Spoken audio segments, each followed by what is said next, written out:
We are expecting another round of possibly severe weather later today. And you can just feel it when you step out your front door. It's muggy, it's hot. It almost has that feeling like something bad is going to happen. Well, we're still waiting to see those storms form, but when they do, Dan, we are expecting things to go downhill and downhill fast. So here's what's going to happen this week. It's kind of like weather bowling. Mother Nature kind of setting it up, lining up the shot, and then going every single day. She keeps launching storms from this dry line off the panhandle. Those push to the east. As they do, they'll kind of fizzle out each day, but each day they'll make a little bit more progress, and by the end of the week, I think we'll have the best chance to see some rain. This is the same portion of the storm that I was talking about earlier that we were concerned about the microburst. Same threat here, so winds up to 60 miles per hour. And you were saying that was definitely not an Angry Birds song, Jenny? No, it's Barry White. It's Barry White. It's a song from Ally McBeal that she used to sing to herself whenever she needed to get, like, you know, yes, rally. So that was her rally Jen song. Over in the corner doing so I was this. doing her rally dance. And I thought, well, is this some sort of choreography that I don't know because I would like to? No, it's me being ridiculous. And they called it puppy love. Oh, I guess they'll never know. You have to look all the way towards the Pacific Northwest before you start to see the next big system. Here it is, up here towards Portland, spinning off the area, getting tons of moisture from the ocean. It's going to be swooping its way into North Texas and into Oklahoma.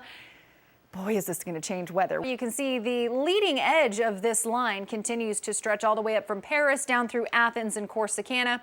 This is the area where we're seeing the heaviest amounts of rain so far. Now, behind that, we have some what we call subsidence, which is sinking air. That's why you're seeing that rain kind of drying out a little bit faster. It's actually haze this morning, so it's funny because we do have some clouds out there, but it's more the moisture just kind of hanging in the air that gives it that look of fog. It's perfect golf weather, Jenny, because of course Byron Nelson playing today, so no need to club up. We're seeing those winds about 8 to 12. Look at me knowing things about Good job, sports. Jen. Ha! I'm That was listening. awesome.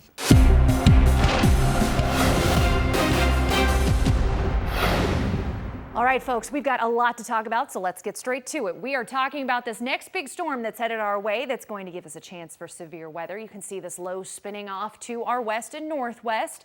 We're kind of in between the cold front and warm front at this point. What that means is we're in the warm sector. All of this warm, moist air continues to come up from the Gulf of Mexico, and you can feel it when you're outside today. It has that kind of sticky feeling. Dew points are high, humidity is high, and that's unfortunately Mother Nature setting things up for the possibility for severe weather. We're still watching to see when that first line of storms forms. So far, not much. We have a little pocket of showers here, and maybe a little something towards a little bit closer to the radar. But at this point, we're still seeing tons of cloud cover. That's great news. We want the clouds. You do not want to see sunshine today. The more sunshine we see, the more instability we see, the more surface heating we see. Basically, it's a bunch of weather jargon for let's keep the clouds, folks, because the more sunshine you see, the worse off we'll be. Looking over towards Henderson County, you can see some slight activity near Kearns and Athens. But once again, folks, this is not the main show. This is just a light sprinkle. And really, the areas that we're seeing the sprinkles already, that's actually helping to keep that sunshine at a minimum and help stabilize that air. Unfortunately, though, it doesn't matter how stable we can make things this morning into early this afternoon. When you've got dew points in the mid-70s in some spots, look at this, 75 Cleburne, 74 in Waxahachie. This is really Mother Nature just giving us kind of that forewarning that we could see the possibility for strong to severe storms. Temperatures already in the low 80s here south of the Metroplex, 80 there in Fort Worth, 81 in Dallas, 78 in Denton, and 77 in McKinney. Places like Paris, you've actually been seeing plenty of rain showers all morning long, so you're at 66 degrees. That really helps you out in terms of severe weather. The rest of us, though, not so lucky as we've continued to see more surface heating. I'm going to show you two models here, so bear with me. We're going to get a little weather forecasty here, but trust me, you want to see it. Here's the first model. This still has us with increased activity as we get towards 3 o'clock, 4 o'clock. You can see off to the southwest, here south central, and then seeing more sunshine to the east. Now watch as that continues to fill in, especially off to the south as we go towards the time you're headed home from work today. More showers, more thunderstorms, of course, possible as you look off south. We advance this even farther, and then as we go into the early evening hours, by just about 8 or 9 p.m. Once again, that threat shifts east. That's just one model.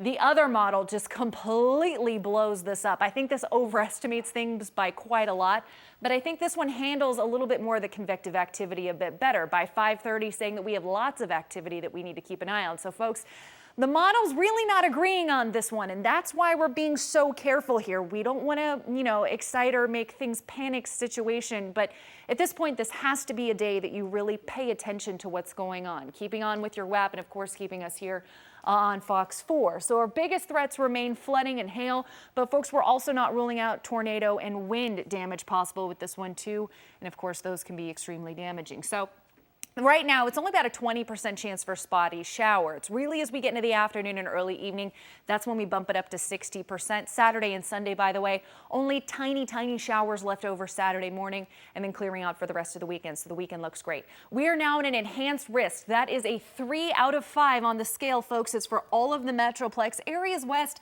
Not as much of a concern, but boy, I'm thinking Corsicana, Kaufman, Palestine, Tyler. That's where we're really going to have to watch out for as we go into the afternoon and evening.